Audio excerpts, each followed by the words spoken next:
Hello and welcome to That's Not Spit, It's Condensation. I'm Ryan Beach, and this is a very special episode for me today. I'm always excited to do a podcast episode with people that I'm meeting for the first time. It's awesome because I get to kind of have this opportunity to ask great questions and talk to them and get to know them in a way that maybe I wouldn't normally get to know them if we were just passing by or meeting at some sort of event.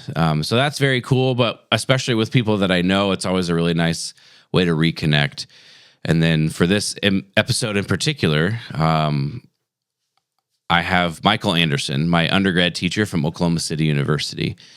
He has things going off in the background, I guess.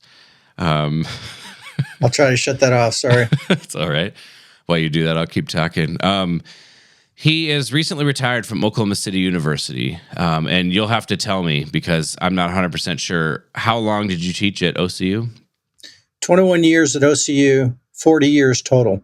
Okay, so quite the career teaching trumpet, and I am evidence of his methods and whatever success that you listening think that I have, he is a humongous part of that success. And I still use a lot of the pedagogy that I learned with him at OCU. And I just think this is such a cool opportunity to catch somebody like right at the literally graduation was last week or something, right? Yeah. Yeah. So like literally right at the beginning of being retired. It's almost like we were talking before, almost like it's still normal. You're not really in retirement yet. And so I've just got a bunch of questions here that I think could be interesting, almost as like a snapshot in time. How are you feeling about, being retired and all, and what are you looking forward to doing? But then also the meat of things just being, what can we learn from your career teaching, and how can that pay it forward to somebody who maybe is just starting out, or just whatever tidbits can we grab from how much you've learned over your career. So I appreciate you giving me your time and being willing to kind of dig at this a little bit. I think it'll be great. I'm really happy to get into it with you. All right. So let's just start with, as sort of a grounding, let's just start with your career in total. You said 40 years total, 21 years at OCU. So can you tell us a little bit about when you started teaching, maybe even like what kind of inspired you to want to go down the academic path, and just kind of like a brief-ish overview of your career teaching? Yeah, sure. Well, I started teaching little kids in high school and college just as a way to make a little extra money. I didn't do a lot of it, though. I wasn't like the people in Texas where I had 60, 80 students or anything like that. I maybe had 4 or 5 tops as an undergrad. And then I went to graduate school at Nebraska. And I was a TA, but I ran the second jazz band. And then the second year I was Dennis Schneider's TA, who is a trumpet teacher there. As you know, he was your teacher too. And I taught non-majors and some music ed majors. So that was kind of the start of it. I wasn't really that focused on teaching. I had my own stuff to work out. I was practicing a lot, playing a lot of gigs. I was working a lot, fortunately, because, I was competent in all styles. And there was quite a bit of work around Lincoln at that time. Dance bands, polka bands. I played with the Lincoln Symphony. I started there when I was 23, sitting next to Denny, which was an education in and of itself. So I was really focused on my playing, but I really wanted to be Denny, frankly. I took up golf because of Denny. I drink gin because of Denny, fly fishing. I really tried to emulate him in many ways, not only, in my hobbies, but also in my playing, my teaching. He was such a mentor to me. So I really saw... Real quick. Yeah. Dennis Schneider was, he taught at University of Nebraska-Lincoln for a long time. You might know the exact years. I don't. 50-something. Yeah, and then he was also a principal trumpeter of the Lincoln Symphony. So I'm from Lincoln, Nebraska. So Danny was my teacher in high school. And then basically part of that lineage that Denny had with Mike Thompson as well, that's what got me connected to Michael Anderson to go study with him. So a little bit of context of who he's talking about when he says Denny. Sorry, keep going. Yeah. So, I saw the kind of life he had, and it looked really great to me. And so I sought out to be a collegiate trumpet professor, but like it is now, you needed a doctorate to do that in most cases. And so I started a doctorate at Nebraska. My wife and I were the first 2 doctoral students in their program. It was brand new. I did a year and was really tired of being in school after that year. It wasn't very performance-based. The doctorate at Nebraska at the time was, it was launched by musicologists, so it had quite an academic bent to it. And so I went on the road actually for a year. I toured Europe for a year with an opera company. It was a wonderful experience. Didn't do any teaching during that year. I came back and we got married, and I was working with the symphony and Bobby Lane and other groups in the area. And I was really planning to go to law school. A lot of my friends that were trumpet majors and music majors found a route to law school, and that actually informs my teaching quite a bit now. But I was all set to go. I had taken the LSAT. Steve Mendick, who is my roommate, and I took it together. Steve's been a very successful lawyer in California for many years now, but he was a trumpet player at Nebraska. And I had applied for a job at Dana College. It was a kind of really small liberal arts college in Blair, Nebraska, just north of Omaha. And I didn't get it. I had a master's degree and very little experience, although I was teaching through those years as an adjunct at other colleges. And the guy that they hired had lots of experience, but he had some issues and had to leave in the middle of the year. So they called me to replace him in the middle of the year. So that's when I started teaching college. And that was a school where you did everything. I was the band director, jazz band director. I taught theory, just about anything you can imagine there. And that was my start. And then they made it full time and tenure track, and just gave me the job. They didn't have a search. It was a really good fit. My wife was already teaching there part time, so we moved up there, and I was there for 19 years. And then I decided that I really wanted a job that was focused more on what I did best, and what I felt that was teaching trumpet. And I taught trumpet at Dana, but it was a small school, and maybe I had 5 or 6 students a semester, and I was doing many other things. I really learned, even outside the music department, I was teaching courses in liberal arts, and I really enjoyed that part. But I thought, if I'm going to do this, it's really time to focus on being an applied trumpet teacher. I wanted to do that, and that only if possible. So I applied for a bunch of jobs. I interviewed. I didn't get any the first year I applied, but the second year I got several interviews, and I got my job at Oklahoma City University. It was a place that I immediately clicked with. I walked in the door, and it's like, oh, this is my place. This is where I need to be. Fortunately, the people doing the hiring said the same thing. And, I've been there ever since, building a studio. It took a long time to build. There were 3 students there when I came there, 3 trumpet students. So, 21 years later, here I am, ready to retire. And, I feel really good about the work I did at OCU for a long time. And you were a part of that, as well as many other students. I think I got a list. I had 120 students while I was at Oklahoma City University. Nice. Yeah, there's a lot of that I didn't know. I didn't know you had toured Europe and you were going to be, or you wanted to be a lawyer, or at least were pursuing. I didn't know that. I don't think I knew that. Yeah, my wife suggested that I go back to law school now. But I don't see that happening. Yeah, sure. I was very interested in it.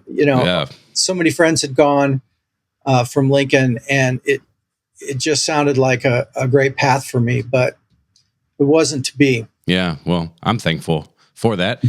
Personally, I guess selfishly. So you just said you had 120 students at OCU, and let's say if you had 3 to 5 students at Dana for 19 years, let's just average that out to 75 students or something. So let's say maybe plus private teaching. Let's just say in the neighborhood of 200 students that you worked with on a regular basis over your career. Right. That doesn't count the brass quintet students who I spent a lot of time with at OCU. Well, and at Dana too, we had a very active student brass quintet. Yeah. So I taught other students through that program, and I also taught a lot of classes over the years. Although I stopped teaching classes at OCU about maybe 5 years into my career there. I got so many students between that and the brass quintet coaching I was doing. It was full time. So yeah. Trumpet students, I think that's an accurate measure. Yeah. And it's not to say it's good or bad. It's just the question I'm leading into is, you've probably seen a lot of really motivated students that excel, and you've probably seen your fair share of students that maybe had potential but didn't quite put in what it needed to happen, what happened, or a lot of students that they were doing trumpet and then they realized this isn't the thing that I want to be doing and switched out for something else. So I'm curious if you have some thoughts on this. Is actually, as I ask it, I think it's actually kind of not a great question. The question is, what makes an ideal trumpet student? But I also think that I don't like the word ideal, because that would indicate that there's some sort of way that trumpet players have to be in order to be successful. But I would say if your desire is to go on and play professionally, in an orchestra, or you want to have a thriving chamber music, or you even want to make it academically, if we want to say that's the path you're interested in going in, what would you say are elements or sort of habits or attitudes or things that students really need to have and embody to be able to find success in those career paths? Yeah. Well, just like any career path that is extremely competitive, work ethic is at the top of that list. Intelligence, you got to be freaking smart to be successful in the careers that you mentioned. Problem solving, critical thinking, all the basic elements of learning, teaching and learning. I think also a lifelong habits. I call them lifelong habits of inquiry, where you have interest in improving constantly. The bottom line is a teacher is helpful. I think we give our teachers way more credit for their successes in performance. I have a handful of people who have gone on to be successful as trumpet teachers, performers, a lot in the military. But those aren't my only successes. To me, what a student needs is self-motivation. I tell my students, it's not my job to motivate you. It's your job to motivate me to be the best teacher I can possibly be for you. And I strongly believe in that. If you don't come with it, if you don't develop it, if you don't have it, if you don't have that fire in the belly, that constant, and it's a long-term thing, right? Constant wish to get better and better and better, then it's probably not going to happen, particularly in performance. And certainly as an academic, it won't happen because it's a long haul. Very few people do it like I did without a doctorate. It's hard without a doctorate. It's way easier with a doctorate, but it's still super hard to get a job. I have a handful of students out there with doctorates and experience who have really struggled to get jobs. It's just so incredibly competitive, as you know. So I think determination, work ethic, and self-motivation. You can't rely on your teachers to give you that. You either have it or you don't. Yeah. So, I'm a believer that what you described about a lifelong, attitude of curiosity, right? Always trying to figure out how to get better.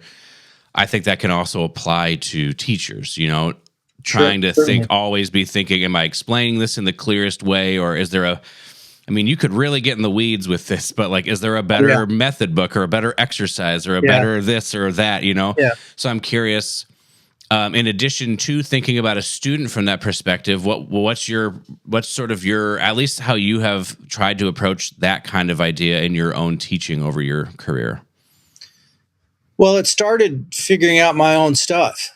You know, I had a job at Dana and I had lots of time to practice, and I was playing a lot professionally, but I had issues in my playing that I had to figure out. You know, my teachers, Denny, I studied a lot with Arnold Jacobs. They were, you know, great teachers in the wind and song tradition, right? But I had other things that wasn't going to solve. So I had to get in there and kind of tinker with my embouchure, tinker with some of the physicality of playing, which was kind of a no-no. I was brought up to believe you don't do that, right? You really keep your mind out of that. Keep your mind in the sound. And I'm still all about that. I teach that methodology, as you know. But what that did for me is it gave me a real passion for figuring out ways to get through different issues, right?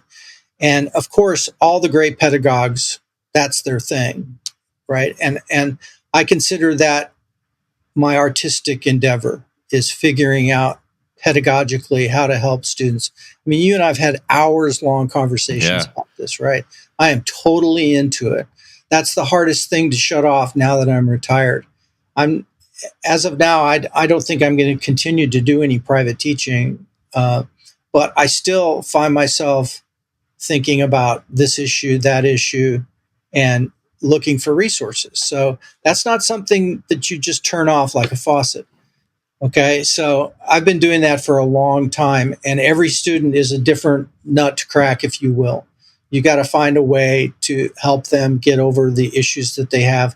And I can't say that I'm 100% successful, but I don't just stick to one approach and drive it home until the cows come home. I mean, I'm a trial and error kind of person. So if we try a methodology and it's just not helping the student, I'm looking for other ways to get through to them.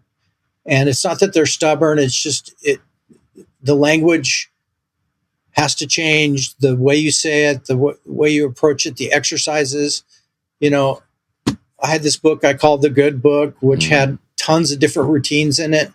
And I would say, okay, we're going to try this for 10 weeks, let's say, maybe less. And I had a standard routine that I would start everybody on. And then it would branch out from there based on what I thought might help the student get better faster.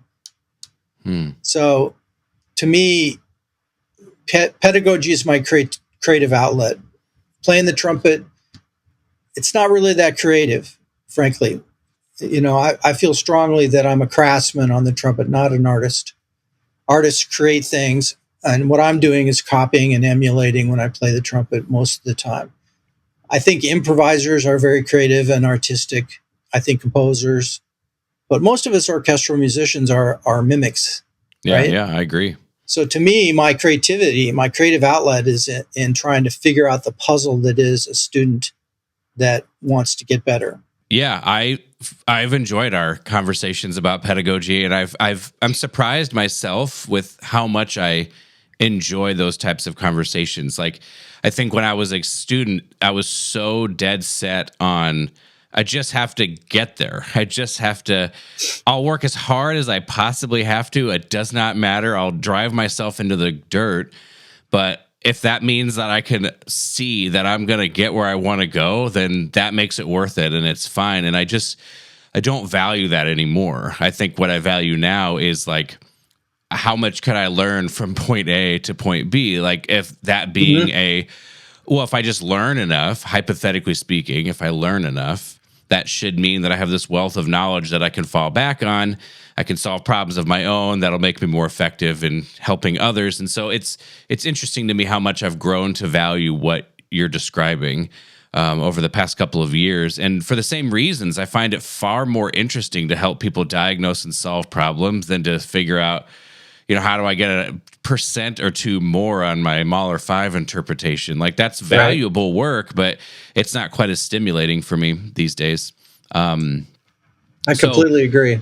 In the same vein, one of the questions I was interested in, that's kind of a fun question to ask, is there any concepts or teaching sort of philosophies that you've changed your mind on over the years, things that you felt like this is pivotal to me, but over the years of using it and testing out different things, you sort of changed your mind and now work through other things? Is there any examples like that in your pedagogy? Sure. Yeah, I just mentioned it. I mean, I was a total wind and song person because that's what my teachers were about, and I was really dedicated to long-term routine. Denny was really into Caruso, so I did the Caruso routine, all 14 weeks of it, twice, maybe 3 times.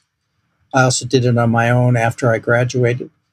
And, it was extremely helpful to me. But the thing that changed me was when I got students at Dana who were good people and good thinkers, but their embouchures were a mess. Yeah. And sometimes, the routine and playing wrong over and over and over, you don't get there. Right. And that kind of burst my bubble because it was drummed into me that you work on problems without the student knowing they have a problem. And in general, that's a panacea. I mean, that's great. And a lot of students do respond well to that. But at some point, you've got to say, okay, I just need to fix this guy's face. You just have to get into it. And I can't say it's always successful. Sometimes they're unfixable, right? Yeah. But I did change my attitude about sticking strictly to the Jacobs school. And although that's still the primary basis of my teaching, I knew there were going to be exceptions along the way where I would actually have to get in there and tinker with certain aspects of the way they're set up, right? And change setups. I didn't do it a lot. I've probably maybe changed 10 embouchures in my entire career in terms of what I consider an embouchure change. There are tweaks and then there are full embouchure changes. So maybe 10, maybe 8. I didn't really keep track, but it was pretty rare. And I had to go a long way with the wind and song approach before I would say, okay, it's time to take a different approach. And as I've gotten older, I've gotten more and more confident in doing that and probably do it more lately in the last 10, 15 years than I did in the previous 35 or whatever, 25. Yeah, we had a conversation a couple weeks ago where I was kind of walking you through my own sort of exploration of concepts outside of wind and song, but sort of coming back to the realization that should be, in my opinion, also, it sounds like here's really the basis of how we think about trumpet production and performance, but there needs to be potentially the ability to understand some of the sort of nuts and bolts, if you want to call it that, because sometimes you have to get in there.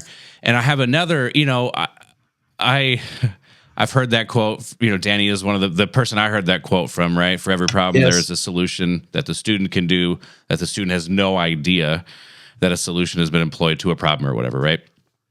One of my issues with that is that if I solve a problem for somebody without them knowing that there was a problem there, if they don't fix that problem for good, they're going to run into it again. And if they don't understand the steps we took to fix it the first time, it's hard for them to overcome it without some sort of outside input.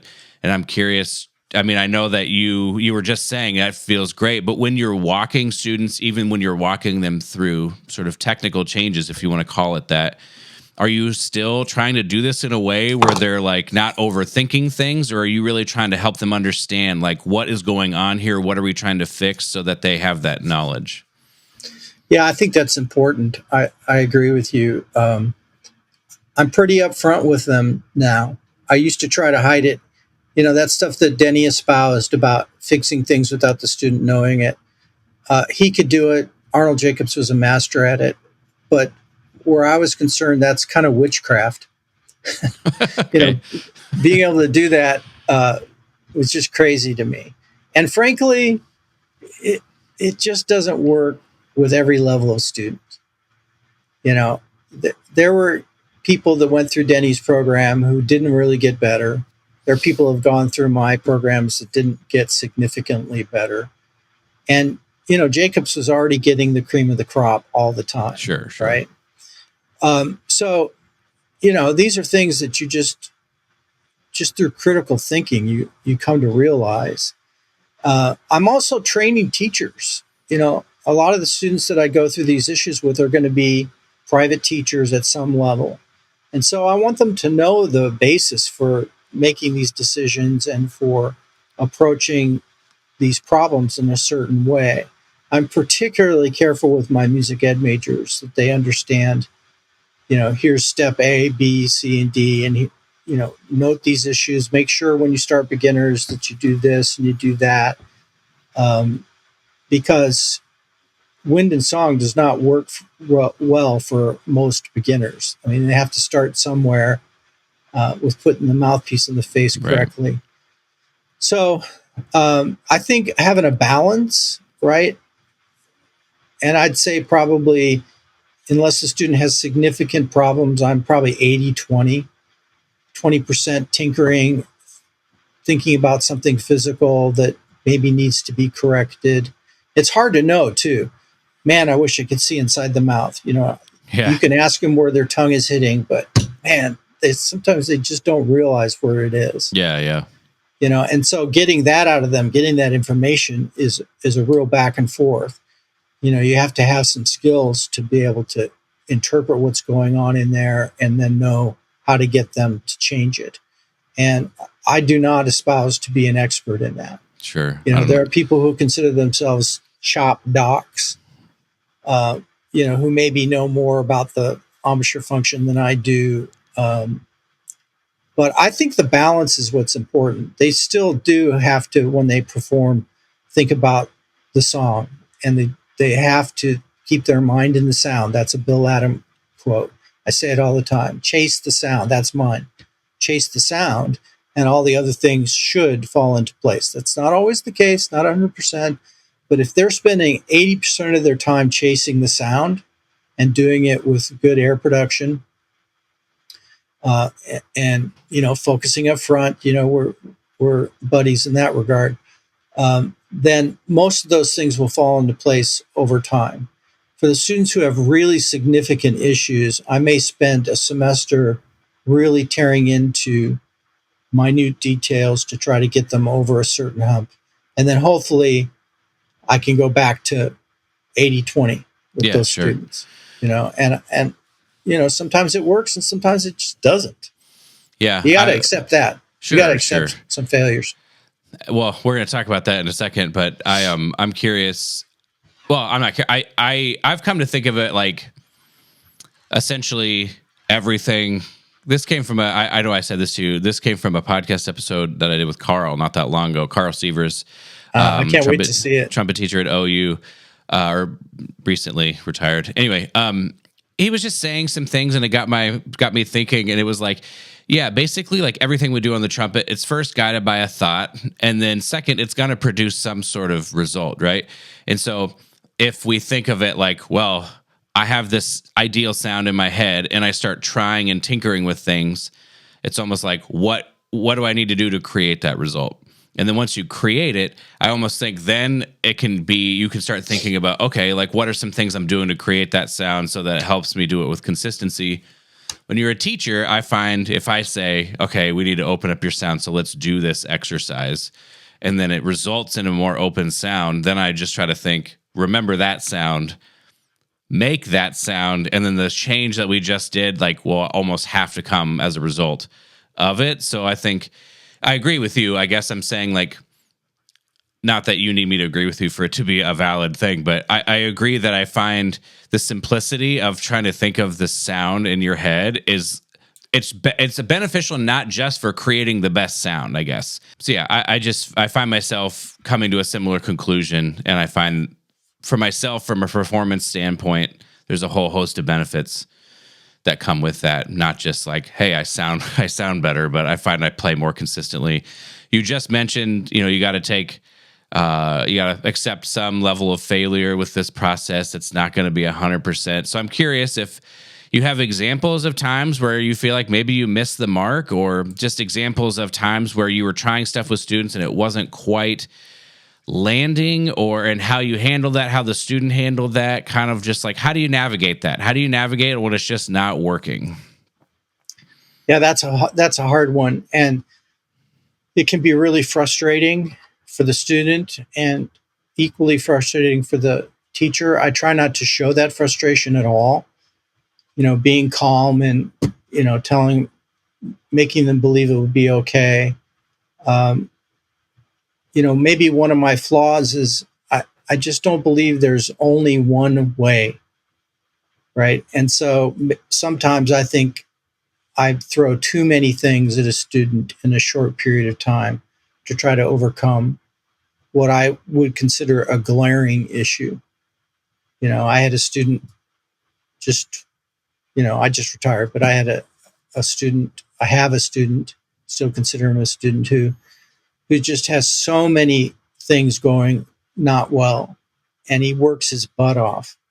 He really practices a lot, and it's just the improvement has been extremely slow. And there comes a time where I think to myself, okay, I've thrown everything I have at this person. And saying that is, I think a failure. Maybe I should have just really stuck to my guns on one thing instead of trying to find another solution. I don't have complete confidence in what I'm trying is going to be effective for some problems. Yeah. There are certain things where exactly what they should be doing, and it's just a matter of getting them there, which is or can be a real challenge. But in some extreme cases where there's really funky teeth structure, or the embouchure is just really not functioning correctly, where it can take a long time to get them to overcome that. So I would say my failures rest there in the extreme problems. When students come to me with extreme problems. I'll give you an example. Sure. A lot of students come tonguing between their teeth on their lips. The tip of their tongue, that's where their articulation spot is. And as everybody knows, that leads to all sorts of issues, right? And so changing that problem is, because sometimes it's just so ingrained, changing that problem is difficult because you have to get out of them. Okay, where's the tip of your tongue touching? Yeah. And I don't like to get into that at all, but you can just hear it in their articulation. And they're like blown away. Oh, that's not where you're supposed to do it. No one ever taught them that. They just came to it naturally. Maybe it came from the old spit a watermelon seed analogy that they use with beginners sometimes, which is a terrible technique. Please don't use that technique to get a beginner started, because that's where sticking the tongue between your teeth comes from, or can come from. So I'm just using that as an example of something that sometimes takes multiple semesters for a student to get over. And some of them never do get over their particular issues. But I'm also, with every student, I'm teaching them with a really refined curriculum how to play with good time and good pitch and good phrasing, and to be musical and to hear their sound in their head before they play, which are fundamental aspects that I think will help them as teachers, right? And, just help them as people. They learn a process. They have to apply what I call a system, which involves problem solving and critical thinking, and all those things lead to successes in other walks of life and other problems they may have. So it's not just getting to the point where they can make a good sound and good articulation. There's so much more that goes into the curriculum that I use with every student. Here's that interesting question that's not on this list that I gave you. If you have a student like, it's going to be a question that's sort of rooted in like, what do you consider to be a successful outcome for a student? So like, if you have a student that comes to you and is a trumpet player, like, let's say me, I came to you. I feel like at the beginning I wasn't 100% sure like what I wanted to do, but I feel like during undergrad, that's when I came to the conclusion that, yeah, I really wanted to pursue playing in an orchestra. I think that's just because I liked playing in an orchestra with my friends. You know, I feel like it wasn't I like loved the music or whatever. I feel like I've worked through all that. But, you know, I was willing to do what you told me to do and all that kind of stuff. And I ended up going on to a performing career. So I don't think it would be any stretch of the imagination that you would say there was a level of success there and the outcomes that I had. Do you consider, based on what you just said, with like your curriculum is a design not just to help them get better at the trumpet, but to work through critical thinking and to build skills that will be beneficial to them if they go on to some outside non-trumpet playing related career, but because of some of those lessons that they were able to have a life and pay? Do you consider that to be an equal success or a different success? Like, how do you think through those types of different outcomes than necessarily where they started with you? Every applied teacher has to wrestle with this. You know, there just aren't enough jobs, right? And so, you know, you get a student who's paying a lot of money to be there, and in some cases going into debt, which is a knife in my heart when that has to happen. So to me, any success in any field, if I've had a part in that, it feels great. And, you know, because so few do make it, you really have to think in terms of what are the other benefits to this person as a human can I give them? You know, so to me, what they learn through this process of problem solving, overcoming their issues, learning how to play difficult music, challenging music, giving recitals, playing in ensembles, collaborating with others, being a good social member of your community, all of these things are a big part of what I believe in. And maybe this is rationale, but for me, it justifies what I do. Otherwise, if the only outcome was someone like you, I would be a huge failure. Right? Yeah. Huge when you look at the numbers. So to me, you know, I hear from students who have gone on to careers in other ways, and, you know, they'll thank me for helping them learn how to fix their issues or helping them learn how to digest a difficult piece of music. Maybe they go on to write code, and you know, the comparisons are unbelievable. I've had students go on to law school, students go on to med school. The processes that they learn learning an instrument are very, very applicable to many other different fields. So maybe that's rationalization or justification for you know, teaching in a music school, because you know that the vast majority of the students that you have aren't going to go on to performing careers or even collegiate teaching careers. You have to live with yourself. And to me, that's as important or more important than just teaching them how to be a pro trumpet player. Sure. You know, I think it's possible to do it all. So, you know, that's something that every applied teacher wrestles with in terms of justifying their job. Well, and I think another really challenging part about being an applied trumpet teacher, kind of at any level, because you teach both undergraduate and master's students. And then obviously other institutions have doctoral degrees, so that goes even past that. So in undergrad, you are getting a student that has whatever influences they had in middle school and high school, if any influences. And so you're potentially like picking up, you have such a wide range of like what people know and what they can do. And then you have them for 4 years, right? And then you send them off to a master's program, or you're getting them for a master's program, and then you don't. And so it's like, to get someone to the place where they're functioning the way that I'm functioning right now is a multi-year, multi-step, multi-teacher, at least the way that I went through it and the way it's common. And so can you speak to some of those challenges where it's like, that the work you're doing, you might not or likely won't see sort of the finished product of what you're doing, especially in the undergraduate realm. Master students are a little bit further down the line when you get them, but I'm just curious if you have any thoughts on some of those challenges and how you sort of try to think about preparing people, even though you may not be the one that sort of finishes it off and gets the credit, so to speak, if you want to think about it that way. I'd be very interested for some of your thoughts on that. Well, first of all, on the credit thing, I don't like to take credit because, when somebody congratulates me after a student recital, or, somebody says, hey, I heard Ryan Beach won a job in Indianapolis. Way to go. Congrats. And I say, thank you, but he did all the heavy lifting. I try to deflect that because it's true. Yeah. You did all the heavy lifting and you did a lot of it.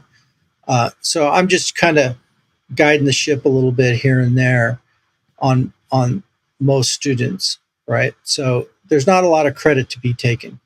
Now, to address your question about undergrads, I really try to help mentor them into what they really want. If they really want to be a great high school band director, I approach them in one way. If they want to do what I do, teach and play, then I direct them another way. Preparing for graduate studies versus preparing to go on to a career as a music educator are very different. And I get students who up front know that they're headed to a different field entirely. And so I really try to help them and many of them don't have any clue, right? And so I consider mentoring them and asking the right questions and describing what life is like in those fields. Just trying to, it's basically a guidance counselor, right? Sure. So with undergraduates, I really try to figure out where they're headed. And then I tailor what I do to that. Graduate students are different. Getting a master's student, I've always said I wish the master's degree program were 3 years, because often students come to me that I will accept and probably shouldn't, who need to do at least part of their undergrad over, but just they have huge fundamental issues. Well, you only get 1 year to address that. So there's a little more panic there, particularly if they have a laundry list of things that need to get done. Fortunately, they have a lot more time to practice in graduate school than do as undergrads, but overcoming some of their flaws and weaknesses in 1 year is just not doable. Because the second year, they're spending auditioning for DMA, right? They want to go on and get a doctorate. And I have a really strict rule with my students is that if you have to pay money to get a DMA, in the vast circumstances, you're not ready. You're not ready until they're willing to pay you to be there. I'm pretty strict on that because, again, the debt thing. So I start early with that campaign. It's like, okay, we need to get you to the point where, you're going to be desirable at the doctoral level. And it's a lot easier to get into a master's program than it is a doctoral program. So some of them need 3 years. I've had a lot of students take a gap year after their master's because they got into a doctoral school, but they didn't get an assistantship or a fellowship or much scholarship. It's like, I can't really afford to do that. I don't want to go into debt by $100,000. So I'm going to work and just continue to work on my playing. And sometimes that works and sometimes it doesn't. I've had it work a few times, where they'll keep seeing me kind of on a very part-time basis. And sometimes what people need is more time. They don't necessarily need more pedagogy. They need more time to work on their stuff and to get through it. And I can definitely say that was the case for me. So it really depends on their circumstances. And I try to personalize it as much as possible. And I understand that often students don't know where they're headed.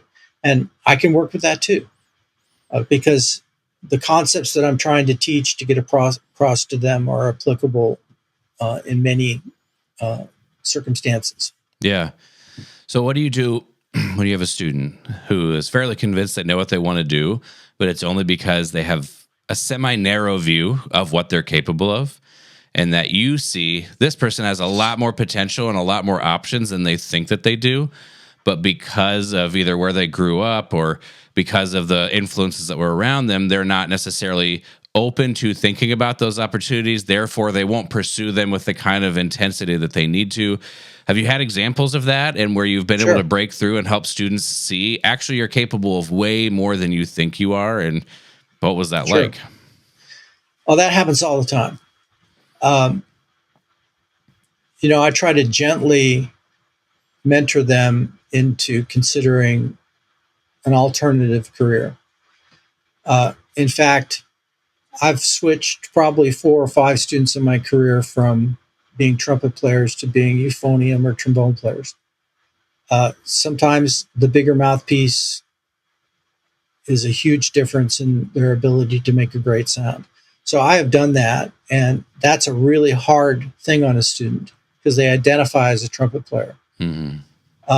But if I couch it in terms of if you want to reach your goals, I think this is something we should at least explore. And then we explore it gently, and they gradually get used to it. And I've had some, a handful of them go on to great success doing that.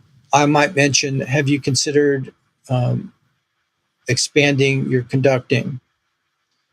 They may be great musicians, but their trumpet playing is not going to be at the level that they want to perform. I've mentored people into that. I had one student in a history of rock and roll class who wrote so incredibly well, just record reviews, in a very basic gen ed class. And I complimented her on her writing. She was reviewing a concert, actually, a couple of them, and her writing was just fantastic. I said, you really ought to look into writing this sort of thing for a career. And she went on to be, and still is, a writer in the fashion and music field. And she's published many articles. She lives in New York City. She's published many articles in big time magazines that you've all heard of. And she sent me a note thanking me because she would have never imagined the career that she ended up with if I hadn't encouraged her in those ways. I have some students who write really well, and I say, have you thought about maybe going into musicology? And I tried to do that in a way where I'm not saying, oh, you're never going to make it as a trumpet player. Yeah. Here's something that you might really excel at. And, I've had quite a few successes doing that, trying to help students come to terms with the fact that this is a better path for them. But they have to believe in it. I've had just as many, if not more, students who've, kind of ignored that approach. Yeah. Right. Yeah. But, it's just everybody's an individual. And I've had plenty that have gone on to graduate school and not gone further, that are doing other things. I have a lot of students who've gone into the military and had great success there. Very few have orchestra careers, just maybe 2, right? 2 or 3. I have 3 or 4 that are collegiate professors, like I am. So you got to come to terms with the fact that, most of the students are headed for some other kind of career. Sure. That's like what they say about the NCAA and then like pro football or whatever, I remember I used to see these commercials saying like, I'm going to be a doctor, or like I'm going to be a this, like they were saying these careers and trying to help people understand that many of these players are not going to go on and play professional football. And they're, that anyway. It's the ethical thing to do. Yeah. So I've got a little bit of a pushback, if that's all right. You said you don't like to accept credit, and I know where you're coming from, and I totally understand. But then you said, I say my students did all the heavy lifting, and that, I think you said earlier, maybe we give. I don't think this is exactly what you said, but maybe like teaching too much credit or something like that. In terms of the relationship, I would push back by saying, I think if you really believed that, okay. Why would you spend your whole career trying to get better at explaining things if you didn't think teaching had as much of an impact on a student's progress as it does? Well, I'm trying to be humble. No matter how good you are as a pedagogue, they have to do the heavy lifting. Of course. Right. It has to happen. You agree that there are teachers that can explain things more effectively than others, and those teachers often get, of course, sort of, having like a standardized student, right? Like a student that's okay, we all get the same. Like, I would argue that you still value the idea that like my teaching, my input does have a tremendous impact on this student who then is willing to work hard. You know what I mean? I just think I don't think that's unreasonable to say. Yeah. Well, I just think it could almost come across that way a little bit with the way you said it. So I thought I get it. I just asked the question because it seems like you care very deeply about what you're saying and why you're saying it and trying to make it as clear as possible and not.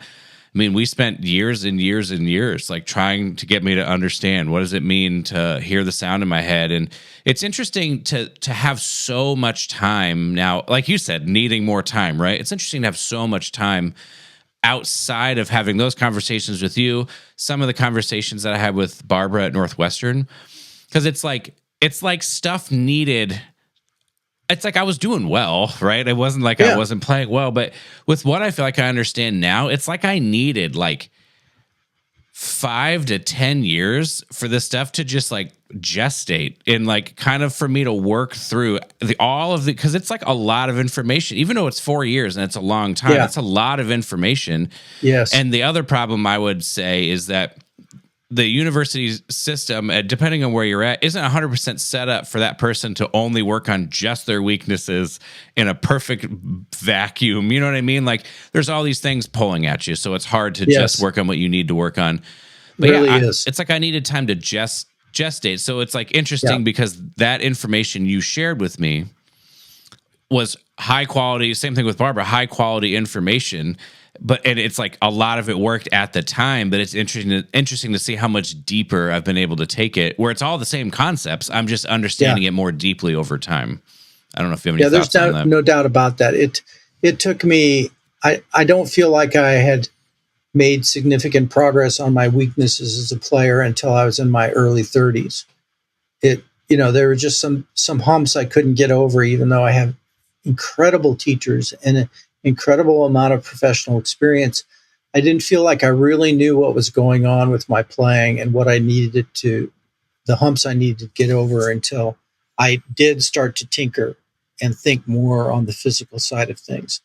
Even though it had been beaten into me not to do that, I really felt that it was important that I do that, and I did it in my own playing. And I felt like by my early 30s, I knew what was going on and where I sat. And that's a long time. I graduated at 25? So it was 7 or 8 years later that I felt like I had reached a certain point in my playing and in my teaching where I was mature enough to consider myself there, if you will. Yeah. We're kind of coming to the end, what you could consider to be the end. So I want to ask you sort of like a value-based question here. What advice, like if you know someone, if you're going to talk to someone who's literally entering the field, let's say they've got their job, because obviously there may be different pieces of advice for someone who's currently trying to pursue it. But let's say they have got their first teaching job. What kind of advice would you have for them to set them up for whatever you could think would set them up for long-term success, or things that they need to know that maybe they didn't learn, that you can kind of only learn on the job that you wouldn't necessarily learn throughout their academic time? Do you have any things that come to mind related to that? I have a lot of things that come to mind related to that. First and foremost, I want to talk about what I call the God complex. Your students really look up to you. They value your opinions.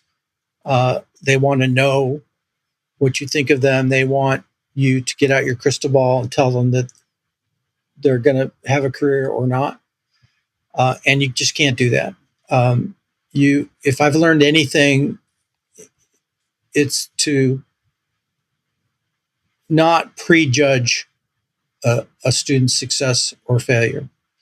So if I have a student where I want to say in my mind, this person is never going to make it, I have been proven wrong so many times that I just have to stop doing that.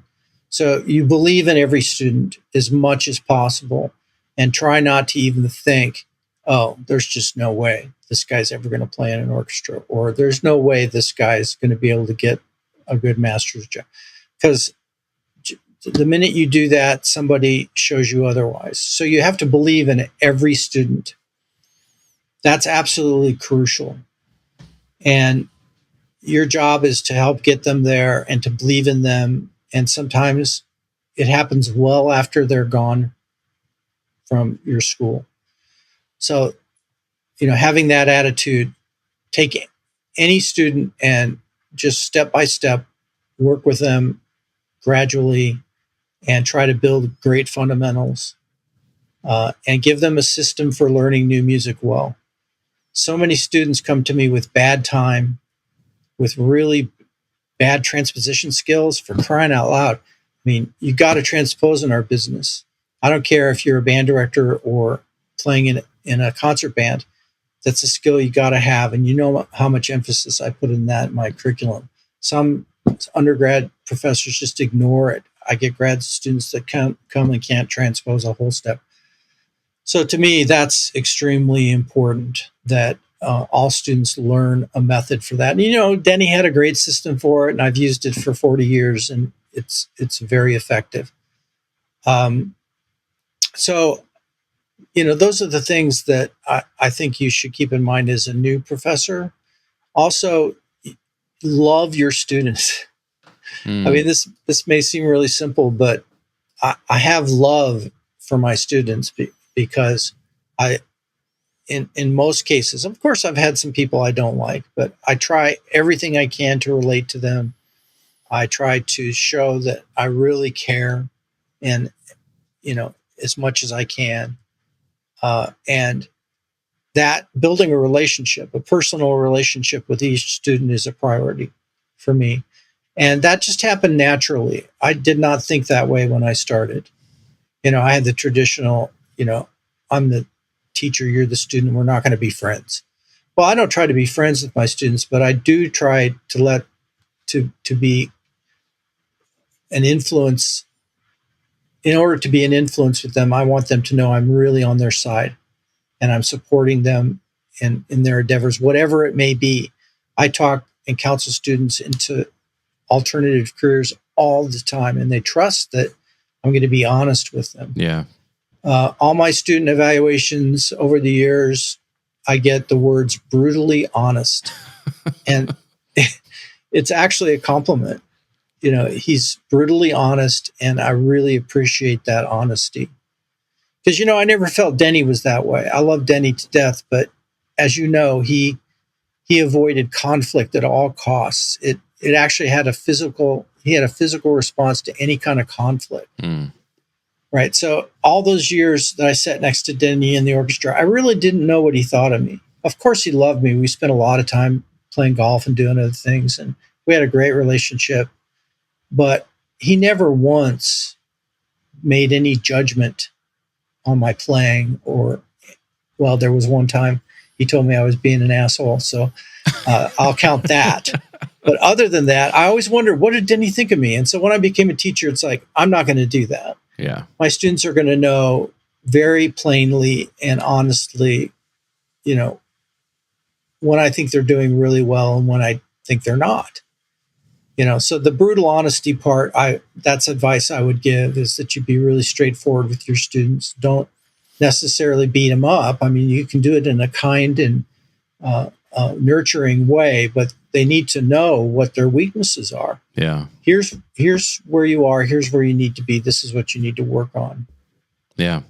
I think that's great advice. I mean, I'm thinking about how I could I mean, I've developed what I feel like is a good rapport with my students, and but yeah, I wonder if I am I try to be honest with them, but I wonder if I could be a little bit more, whether it's brutally or bluntly, or it's just like I won't avoid talking about it because Right. I want good feelings only.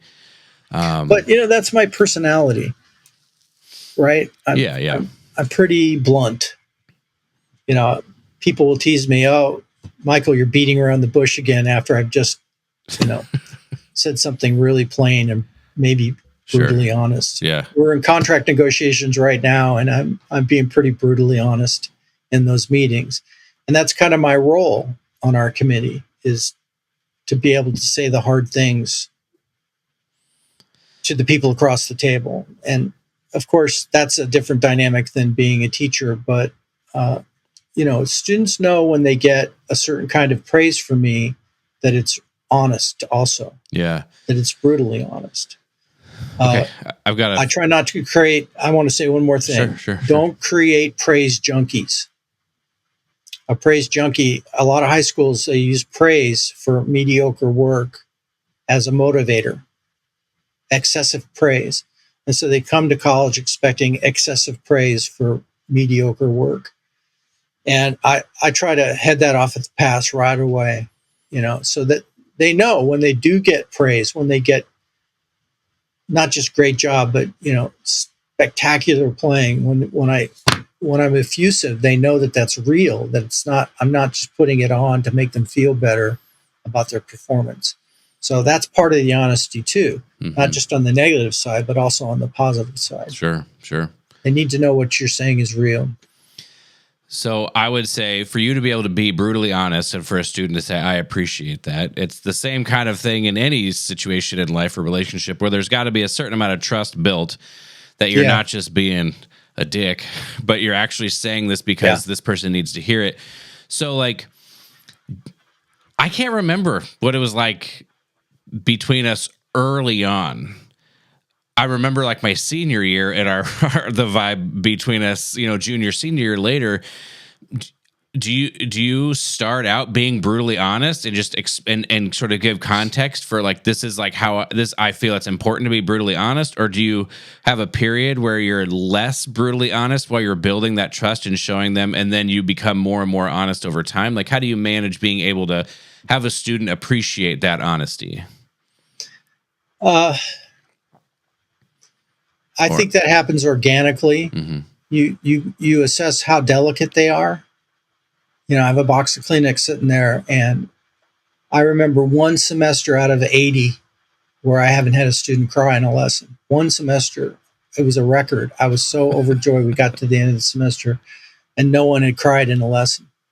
So you have to assess how delicate they are and know that if you smash them over the head with something, they're going to really take it personally. Sure. So you're right. I do have to build trust.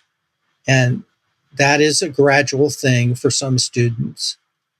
But I make sure they know I really care about them as people. And I also want them to be comfortable to come to me with other problems they may have. I've had to be an armchair psychologist a lot. It's just part of the job now, because they can't really focus on their weaknesses if they've got some overriding huge problem in their life. Yeah. Right. And you can help them to a certain point. You can suggest they get into counseling if you think that's really what they need. And sometimes they do, sometimes they don't. But I'm not going to kick a student when they're down. I'm going to try to build them up. Right. Yeah. And sometimes that does involve some, fake praise, I guess. But it's just being kind and really caring about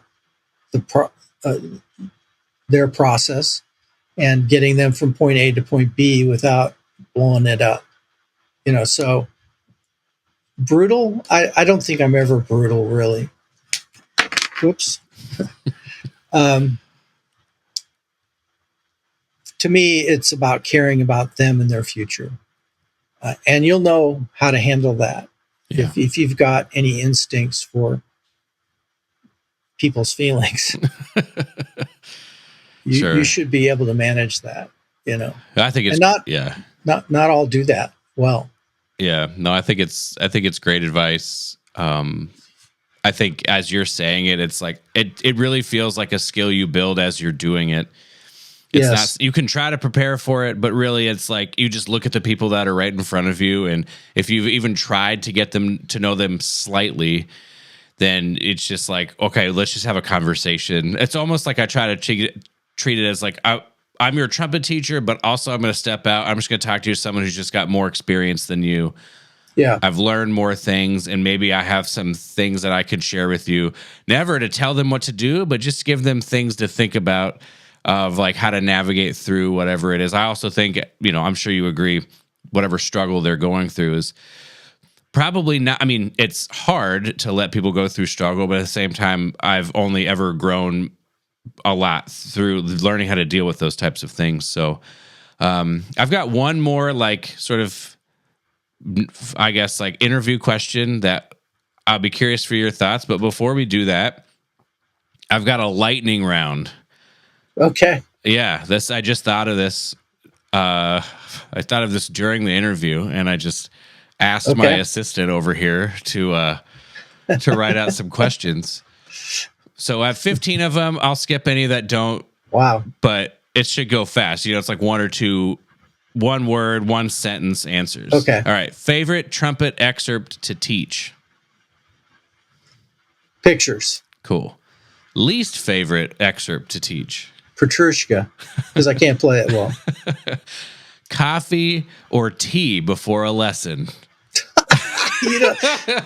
Are you kidding me on that question? Yeah, it's obviously I'm a coffee snob. You know that. Yeah, I know. I have coffee. I make coffee every day in my office. Yeah, I'm just reading the questions as they are. Okay. Oh, this will be cool. Best trumpet sound you've ever heard, live or recording? Bud Herseth. Yeah. Mouthpiece you've recommended the most? Oh, yeah. I have a mouthpiece that Pickett makes called the Anderson No. 1. And it's just a copy of a Park. It's a certain size of Park that for a while you couldn't get Park mouthpieces. So I sent one to Pickett and they scanned it. Oh, cool. And copied it. And they put my name on it for some reason, which I did not agree to.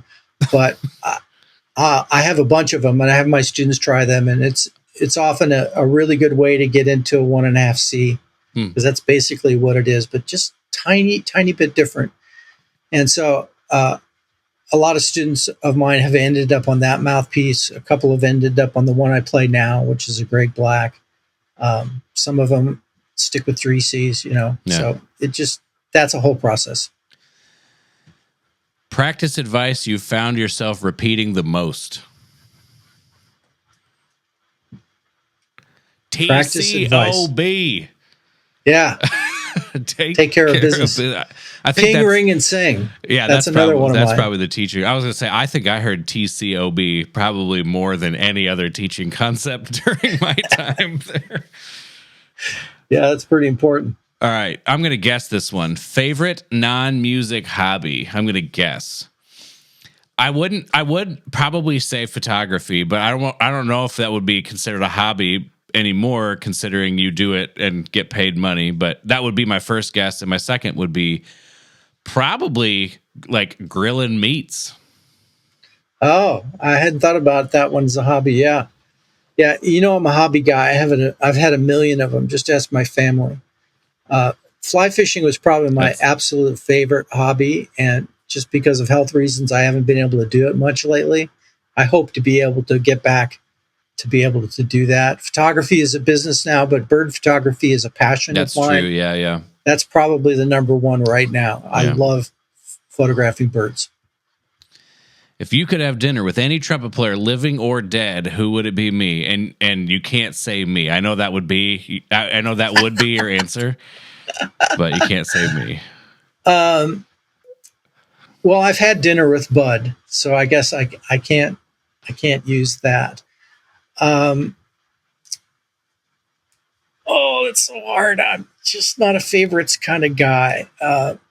I really admired Tom Stevens. I think he was a complex guy. I think I really enjoy having a beer or a meal with him. Cool. Most underrated trumpet player of all time. Of all time. Probably Ryan Beach. Nice. If you weren't, well, we know this. If you weren't a trumpet player, what would you have been? Possibly a lawyer, that sounds like. Yeah, I think probably that's where I would be. Favorite piece of music, period. Probably, I would say Mahler too. Okay. We're doing it next year. Nice. That's one that I haven't played and well, I guess I've played it. I played third on it or fourth or something. One word your students will use to describe you. I hope it's caring. Best concert you've ever played or conducted.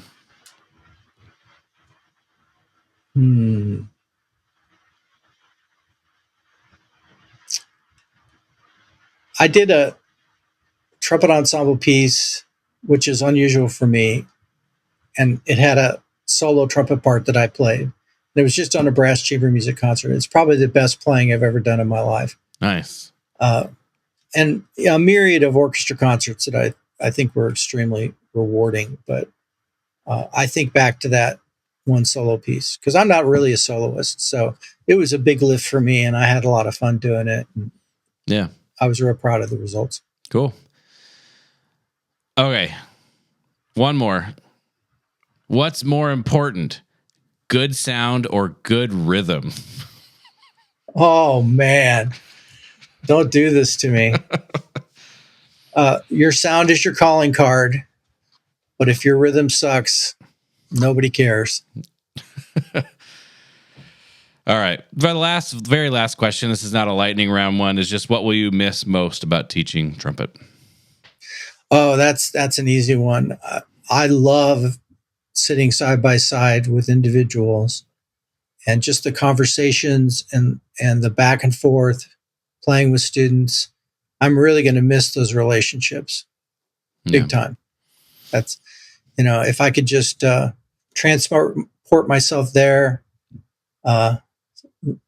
Star Trek method, and do that as I choose, I'd probably keep teaching. That's awesome.